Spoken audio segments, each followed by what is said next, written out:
Contemporary art is not radical. There was to be a third moderator for this conference, but said person could not join us on account of being out of town. During the course of our email interactions, they stated, the seminar is definitely not something I should be moderating, given my record for suggesting visual art makes no difference whatsoever to society or political discourse.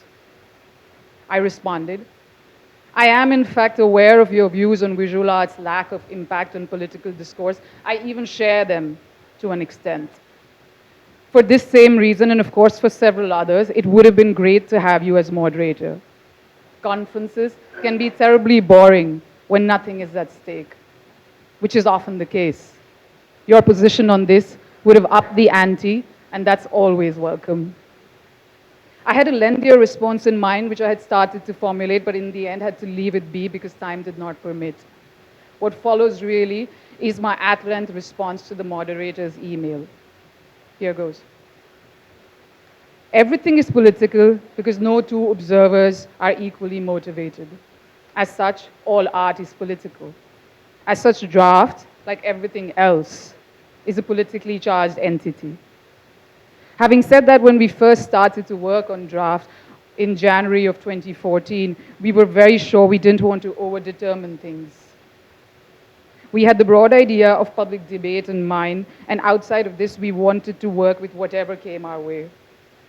We approached the term public debate with the intention of giving it leeway. We wanted to tap into as much of the spectrum as we could. Public here meant public at people at large, i.e., people both within and without this room. As for debate, we were interested in engaging vocabularies of debate that included, but in were no way limited to the public sphere, which is of course predicated on influencing a more explicit political discourse. As the project took form, indeed it is still taking form and will likely continue to take form, through the many conversations we've had the pleasure of having this past year, it became apparent that public debate in the context of draft was intrinsically entangled with the explicitly political. As the appeal of consensus processes gets increasingly scrutinized, the idea of public debate is now more pertinent than ever before. How do we explain the working of supermajorities in relation to India, where we have, in fact, democratically elected a totalitarian government? The tyranny of the majority leads here with its vote bank and identity politics. At the opposite end of the spectrum, how do we understand the dysfunction experienced by radical, hyper-democratic, consensus-driven models adopted by the likes of Occupy Wall Street? Public debate complicates the theology of consensus, and this is true of both of the above stated instances. Be that as it may, the phrase theology of consensus has been borrowed from the title of an essay that was just published last month, in fact, in the Berkeley Journal of Sociology. In the essay, activist and journalist L.A. Kaufman carefully traces the roots of consensus decision-making as adopted by activist groups to religious practices of Quaker community in the United States, and how these practices impacted the activism of the 70s. Describing the process of consensus decision-making as unwieldy, off-putting, and ineffective, Kaufman questions the persistence of the practice despite evidence to the contrary. Debate makes fuzzy our super-articulate epoch of regimented majoritarian knowledge, truth.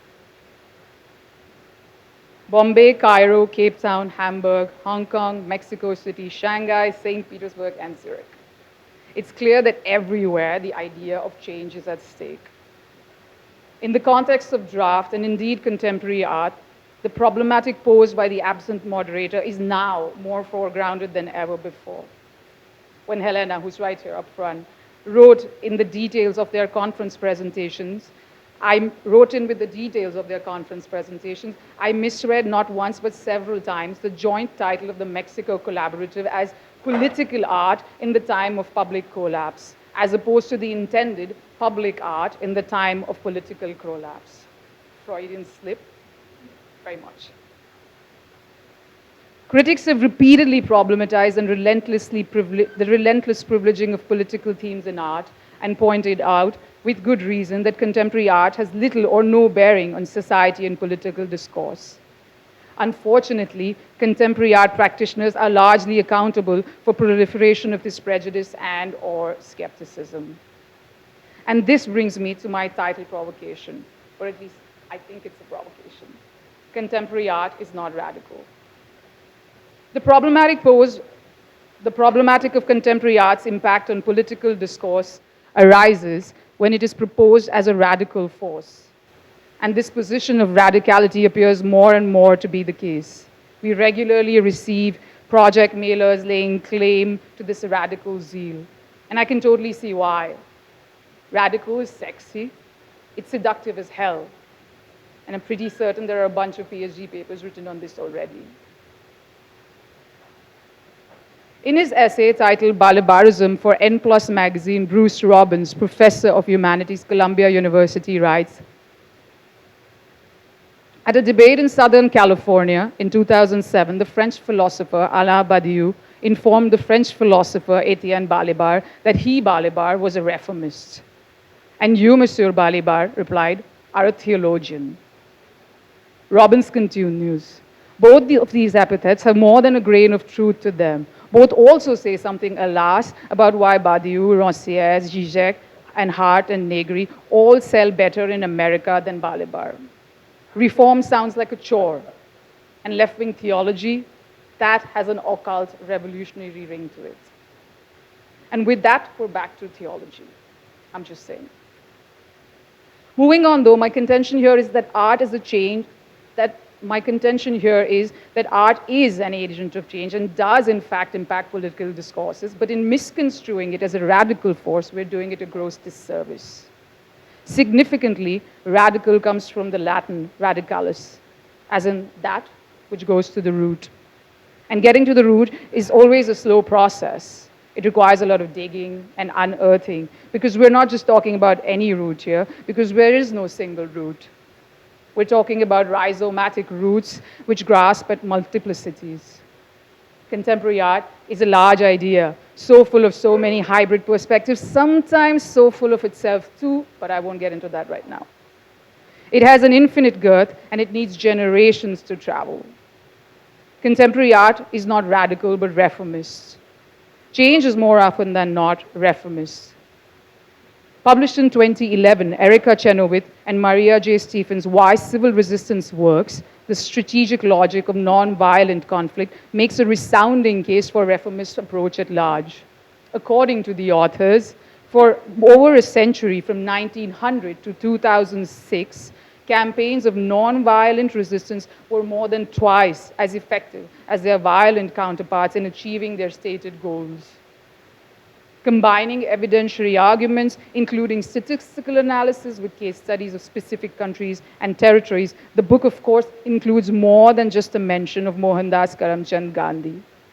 Incidentally, Bombay-based artist Atul Dodia proposed Gandhi as a performance artist in his 1999 project, An Artist of Non-Violence.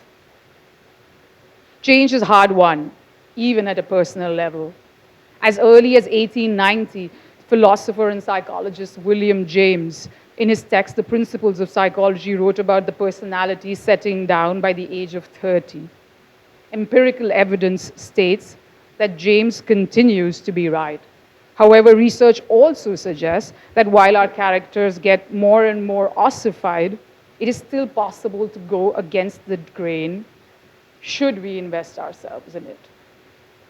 When even an acutely subjective level change is achieved with such difficulty, if at all, then how do we approach humankind's 200,000 years of ceaseless pattern forming? How does one discuss change in relation to a story that dates back as much as this one does? How do we even begin to invest ourselves? I should point out at this point that in his epilogue for this conference, Reza Negaristani will speak about his interests and work, particularly in relation to reimagining the future of humanity by a rationalist project of re-engineering reality. But how does one even begin to contemplate or change when every sight is slick with the oil that feeds the machinery of consensus? To live in an age of capitalism is to live under it. Among other things, capitalism is a function of time. It just does not allow us time. For instance, as much as I wanted to, I could not write back to the moderator's comments because time did not allow. It would make sense then to squirrel time away from capitalism, not with the outright intention of bringing it down, because to live in an age of capitalism is to live under it, but with the intention of doing what contemporary art does best, i.e., put out into the public sphere infinite perspectives and multiple realities. Allow me to explain further. Hannah Arendt, in her influential 1963 text on revolution, put out contentious reading of the American and French revolutions. At the time, Arendt took issue over the widely circulated and theorized French Revolution and the significant lack of discourse on the American Revolution. In On Revolution, Arendt favors the American over the French Revolution.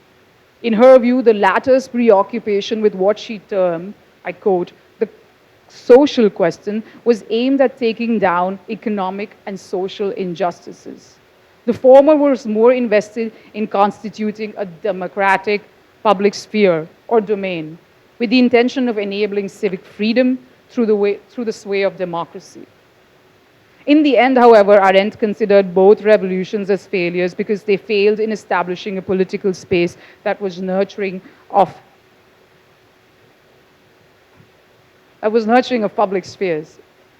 This failure, in turn, is evident in the current state of both these democracies. Extrapolating somewhat extravagantly on Arendt's proposal, I suggest that contemporary art, instead of trying to relentlessly clothesline capitalism and thereby answer the social question, focus its energies on apprehending and circulating multiplicities. In doing so, not only would it be chipping away at capitalism, but it would also enable public debate and empower discursive space of the public sphere. Art produces consequences, which in turn produce worlds. And each world is distinct in its own way. Draft is interested in the tensions that result in the realization of these worlds. And for this, we are more than happy to give time. Thank you.